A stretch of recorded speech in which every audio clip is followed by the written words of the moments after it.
Hello friends, welcome back to my channel. ரீசெண்டாக நடந்த நீயா நானா ஒருத்தவங்க அவங்க ஹஸ்பண்டுக்கு கையில் எண்ணெய் தேய்ச்சி விடுறதுலேருந்து காலில் சாக்ஸ் மாட்டி விடுற வரைக்கும் எல்லா ஒர்க்கும் நானே பண்ணுவேன் அப்படின்னு சந்தோஷமாக பேசியிருந்தாங்க. இதை நம்ம தப்புன்னு சொல்ல முடியாது. ஏன்னா கல்யாணத்துக்கு முன்னாடி வரைக்கும் எல்லா பொண்ணுங்களும் இப்படி தான் நினைப்பாங்க. நானப்போ கூட எல்லாமே நல்லா தாங்க இருக்கும், குழந்தை பிறந்ததுக்கப்புறமும் நல்லா தான் இருக்கும். ஒரு மாதம் வரைக்கும் எல்லாமே ஸ்மூத்தாக போகிற மாதிரி தான் நம்மளுக்கும் தோணும். அதுக்கப்புறம் தாங்க இது குழந்தைய தனியாக தான் சமாளிக்கணுன்ற மாதிரி சூழ்நிலை இருந்தால் சொல்லவே வேணாம்.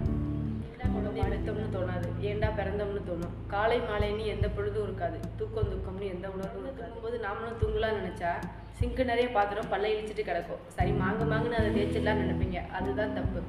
பொறுமையாக குடமாக சத்தம் வராமல் தேய்க்கணும். அதையும் மீறி சத்தம் வந்தால் போச்சு. பழையபடி எல்லாமே ஃபர்ஸ்ட்லேருந்து ஆடி பாடி குழந்தைய தூங்க வைக்கணும்.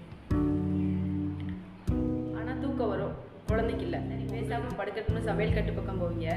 அடித்தா கூட அழுகாத குழந்தை அப்படி கத்தும்.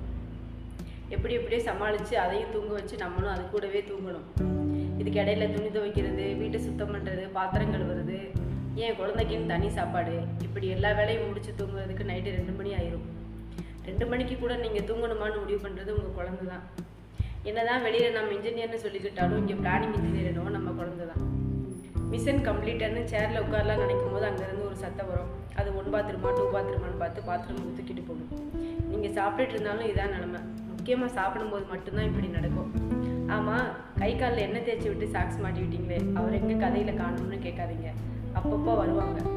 24 மணி நேரம் பிக் பாஸ்க்கு 1 நிமிஷமோ 2 நிமிஷமோ புறமும் போடுறாங்கல்ல, அந்த மாதிரி சாக்ஸை காணும் தேடி கொடுன்னு சொல்கிறதுக்காக. அவங்க சட்டையிலேருந்து சாக்ஸ் வர எல்லாமே நம்ம தான் துவைச்சி போடுவோம். ஆனால் நம்ம அதே அழுக்கு நைட்டியோடு தான் இருந்திருப்போம். நகமே வளர்க்காத நம்ம கையில் 2 சென்டிமீட்டர் நகை விழுந்திருக்கும், அது நமக்கே தெரியாது. இன்னும் சொல்லப்போனால் தன்னை ஒரு பேச்சுலர்ன்ற மாதிரியே அவங்க நினச்சிட்டு இருப்பாங்க. இதெல்லாம் உன் கடமை, நீ செஞ்சு தான் ஆகணும்னு சொல்லாமல் ரெஸ்ட் ரூம் போயிட்டு வர ஒரு 5 மினிட்ஸ் குழந்தைய பார்த்துக்கோங்கன்னு சொன்னால் ப்ளீஸ் சமாதானப்படுத்தி வச்சுட்டு போயே அப்படின்னு சொல்லுவாங்க. இங்கே என்னத்தை பேசணும்னு நம்மளும் பேசாமல் படுத்துக்குவோம். அதையும் மீறி ரெஸ்ட் ரூம் போயிட்டா போச்சு, குழந்தை ஊருக்கே கேட்குற மாதிரி கத்தும். ஆனால் நம்மளால் ஒன்றும் கேட்காத மாதிரி பேசாமல் தூங்குவாங்க. என்னன்னு கேட்டால் வேலைக்கு போயிட்டு வந்து அசதி, என்ன பண்ணுறதுன்னு சொல்லுவாங்க. அதுவும் சரிதானே. இவ்வளோ பெரிய மிஷினுக்கு இடையில ஒரு 5 நிமிஷம் படுப்போம்னு மல்லாக்கப்படுத்து முதுகு தரையில் படுறதுக்குள்ளே அங்கேருந்து ஒரு சத்தம் வரும். குழந்தைய கவனிக்கிறதை விட அவனுக்கு ஃபோன் பார்க்குறது தான் முக்கியமாக போச்சானு. நம்ம தான் ரோசக்காரங்களாச்சு. பழையபடி சைக்கிள் நிற்காமல் ஓட ஆரம்பிச்சிடும். பெரிய ஹைலைட் என்னென்னா, பிக் பாஸில் வர ஃப்ரீ டாஸ்க் மாதிரி அப்பப்போ சொந்தக்காரங்க வந்துட்டு போவாங்க. நம்ம குழந்தைய அவங்களுக்கு நல்லா கோஆப்ரேட் பண்ணும். அதை வச்சு போகும்போது ஒரு வார்த்தை சொல்லிட்டு போவாங்க பாருங்கள், நல்ல பிள்ளையாக இருக்குது, மண்ணு மாதிரி கிடக்கு, எங்கள் வீட்லேயும் தான் இருக்கேன்னு. களிமண் சிலையாகிற மாதிரி அவங்க போனதுக்கப்புறம் நம்ம பிள்ளை கடல் மண் மாதிரி அளப்பறி. இடையில எனக்கு தம்பி ஒருத்தவங்க ஃபோன் பண்ணியிருந்தாங்க. அவங்களும் நியூலி மேரிட் தான். எப்பவும் போல் என்ன தம்பி எப்படி இருக்கீங்கன்னு விசாரித்தப்போ லைட்டாக சோகமாக இருந்தாங்க. என்னாச்சு தம்பி, எதுவும் பிரச்சனையான்னு கேட்டால் அப்படி எதுவும் இல்லைக்கா அப்படின்னாங்க. சரி வேறு எதுவும் பிரச்சனையா தம்பி அப்படின்னா அதுவும் இல்லைக்கா அப்படின்னாங்க. சரி என்னதான் தம்பி பிரச்சனை சொல்லுங்கன்னு கேட்டதுக்கு, என் பொண்டாட்டி மதியானம் சாப்பிட மாட்டா, இதுவே எங்களுக்குள்ளே டெய்லி சண்டை வருதுக்கா, இதுதான் பிரச்சனை அப்படின்னாங்க. தம்பி உண்மையிலே இதான் பிரச்சனைன்னு கேட்டதுக்கு, ஆமாக்கா இதான் பிரச்சனை அப்படின்னாங்க. சரி தம்பி பெற்றவங்க மற்றவங்கன்னு யார்ட்டையாவது சொன்னீங்களான்னு கேட்டேன். சொல்லி எந்த பிரயோஜனமும் இல்லை அப்படின்னாங்க. சரி தம்பி ஃபீல் பண்ணாதீங்க, இப்போ பொண்டாட்டி சாப்பிட மாட்டான்னு அழுகிற நீங்கள் 3 மாதம் கழிச்சு பொண்டாட்டி சாப்பாடு போட மாட்டான்னு அழுவீங்க. அதான தம்பி உலக வழக்கம்னு நினச்சிட்டு சமாதானப்படுத்தி வாக்கில் கதையை மறந்துட்டே பாருங்க.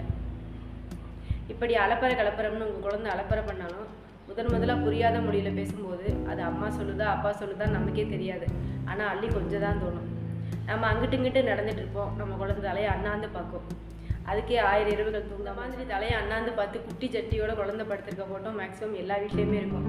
உங்கள் வீட்டில் இருந்தால் கமெண்ட்டில் சொல்லுங்கள். இதில் இவ்வளோ கஷ்டம் இருந்தாலும் 24 மணி நேரம் பிக் பாஸை விட 1 நிமிஷம் 2 நிமிஷம் ப்ரோமோக்கு தானேங்க வேல்யூ அதிகம். அதுதானங்க அதிகமாக. குழந்தைய பார்த்துக்கிறேன், நீ உனக்கான வேலைகளை பாருன்னு சொல்கிறதுக்கு யாருக்கும் டைம் இருக்காது. ஆனால் ஏன் அதே அழுக்கு நைட்டியோட இருக்குன்னு மட்டும் கேட்பாங்க. இது எல்லாம் கூட பரவாயில்லைங்க. ஆனால் என் வீட்டுக்காரர் என் குழந்தைகிட்ட அடிக்கடி சொல்லுவாங்க, உங்கள் அம்மா மாதிரி மட்டும் வளர்ந்துடாதரா அப்படின்னு. உனக்கு என்னடா நான் பாவம் பண்ணேன்னு எனக்கு தோணும். என் வீட்டில் மட்டும்தான் இப்படியா, இல்லை உங்கள் எல்லார் வீட்லேயுமே இப்படி தான் சொல்லுவாங்களா?